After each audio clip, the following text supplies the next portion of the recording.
প্রধানমন্ত্রীর প্রথম কর্মসূচি বাংলা এবং কোচবিহারের সভা, সেখান থেকেই তিনি তোপ দাগছেন যে মোথাবাড়িতে যা হয়েছে সেটা তৃণমূলের জঙ্গলরাজের প্রকাশ এবং গোটা দেশ শিহরিত হয়ে পড়ছে বাংলার এমন পরিস্থিতিতে। অর্থাৎ বিচারকদের যেভাবে আটকে রাখা হয়েছিল, জুডিশিয়াল অফিসারদের যেভাবে আটকে রাখা হয়েছিল, এই রাজ্যে এই ঘটনা প্রথম।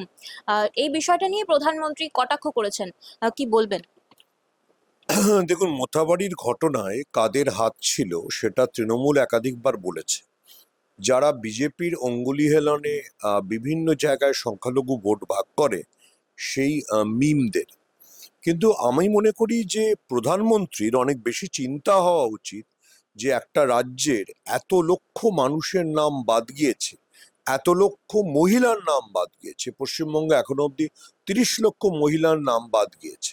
উনি তো এত বেটি বাঁচাও বেটি পড়াও বলেন, ওনার কি ধারণা পশ্চিমবঙ্গে 30 লক্ষ মহিলা বহিরাগত? ওনার সমস্যা হচ্ছে উনি একজন মিথ্যেবাদী এবং অপদার্থ প্রশাসক, যিনি ইসরায়েলে গিয়ে ফাদারল্যান্ড বলে এসেছিলেন বলে তারপরে যখন তেল আটকে গেছিল ওনার জন্য ইরানকে ফোন করে জয়শঙ্করকে ক্ষমা প্রার্থনা হয়েছে। নরেন্দ্র মোদী এবং অমিত শাহকে এটার উত্তর দিতে হবে যে ওরা পশ্চিমবঙ্গের উপর ঠিক কি দমন পীড়ন চালাবেন বলে ঠিক করেছেন। একটা রাজ্যে 80 লক্ষ মানুষের নাম বাদ গেছেন, এখানে আই রিপিট যে 30 লক্ষ, তার মধ্যে মহিলা। পশ্চিমবঙ্গের 30 লক্ষ বহিরাগত মহিলা এসছে। এটা রসিকতা করা হচ্ছে না, এটা মানে ওনারা বাংলার মানুষকে নিয়ে ছিনিমিনি খেলছেন।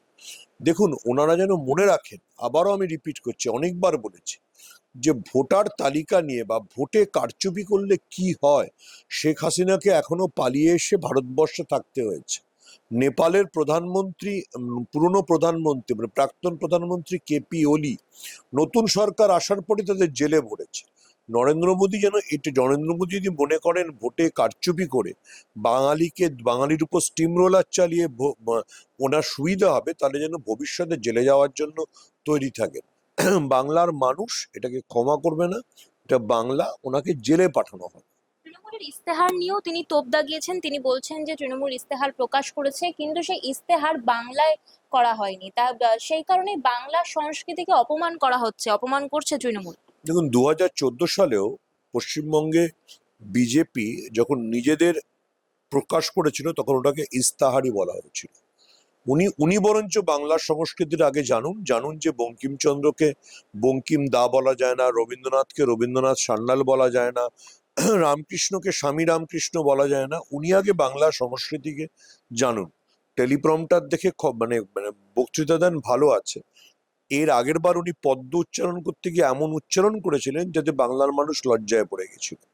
উনি যেন এটা মনে রাখেন যে উনি বাংলার সংস্কৃতির কিচ্ছুটি জানেন না।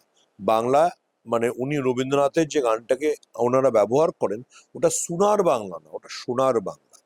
যে সোনার বাংলা গাওয়ার জন্য হেমন্ত বিশ্ব শর্মা আসামে একজন কংগ্রেস কর্মীকে জেলে পাঠিয়েছিলেন।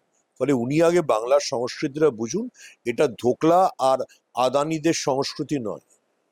অন্যদিকে ট্রাইব্যুনালের প্রথম এসআইআর শুনানির নিষ্পত্তি হয়েছে এবং ফারাক্কার কংগ্রেস প্রার্থী তাকে বৈধ ভোটার হিসেবে ঘোষণাও করা হয়েছে। এটাই কি সবে শুরু, সব ভুল আবার শুধরে নেওয়ার?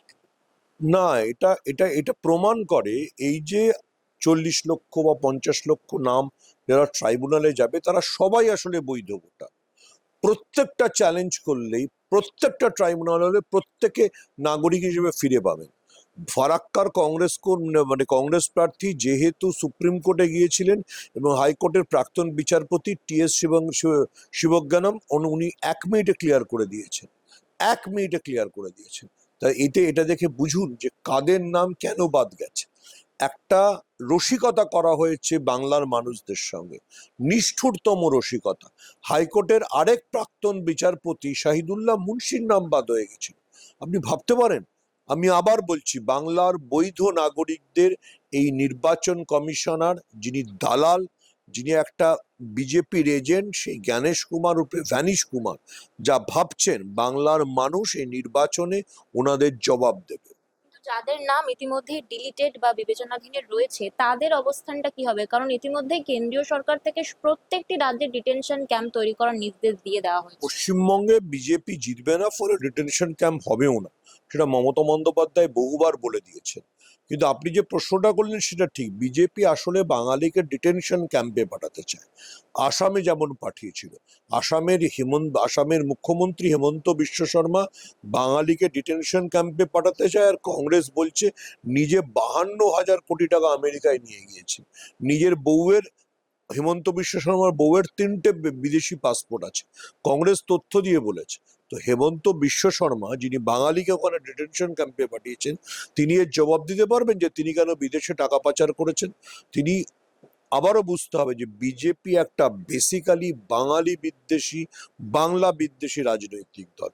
ফলে বিজেপিকে এবার বাঙালি শিক্ষা দেবে, এমন শিক্ষা দেবে যদি বিজেপি পরের বার আর এইসব এসআইআর কোনো ধরনের বাঁদরামো বাংলার সঙ্গে করবার সুযোগ না পায়। কিন্তু এই এসআইআর কে ঘিরে বিজেপি কনফিডেন্ট হয়ে রয়েছে যে তারাই এবার ক্ষমতায় আসবে। দেখুন, বিজেপির বহু নেতার সঙ্গে আমার ব্যক্তিগতভাবে কথা হয়েছে, তারা খুব গর্ব করে বলছে যে আমরা 100টা সিট পাবো। তাহলে তারা ক্ষমতায় আসবে কি করে ভাই? বাকিটা অমিত শাহ চুরি করে ভয় দেখিয়ে এমএলএ কিনে আনবে। যে যে যারা মাঠে নামার আগে বলে যে আমাদের রেফারি জিতিয়ে দেবে, বা মাঠে নামার পরে আশা করে যে স্কোরবোর্ডকেও ঘুরিয়ে ঘুরিয়ে তাদের দিকে তাদের রান বাড়িয়ে দেবে, তারা আসলে চোর, অপদার্থ, অকর্ম, তারা ভারতের গণতন্ত্রের কলঙ্ক। ফলে বিজেপির এই যে বিজেপির আত্মবিশ্বাস, 2026-এর 4th মের পরে রেজাল্ট বেরোনোর পর বিজেপি বুঝতে পারবে বাঙালি অত সহজ জিনিস না।